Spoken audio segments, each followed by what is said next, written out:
আজকের মজার গল্পটি গোপাল ভাঁড়ের তিল থেকে তাল। গোপালের স্ত্রী তিলের নাড়ু করবে বলে গোপালকে তিল কিনতে বলেছিল। গোপাল তিল কিনে দিয়েছিল, কিন্তু কোনো কারণে গোপালের স্ত্রীর পক্ষে তিলের নাড়ু বানানো সম্ভব হয়নি।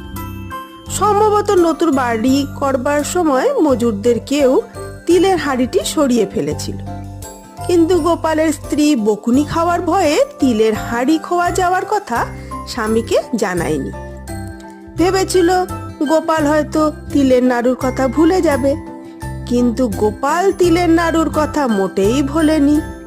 4 মাস পর গোপাল একদিন স্ত্রীকে ডেকে বলল, আজ বাড়ি ফিরে এসে তিলের নাড়ু যেন পায়। 4 মাস আগে 1 হাঁড়ি তিল কিনে দিয়েছি, তিলের নাড়ু তৈরি করছো না যে ওটা।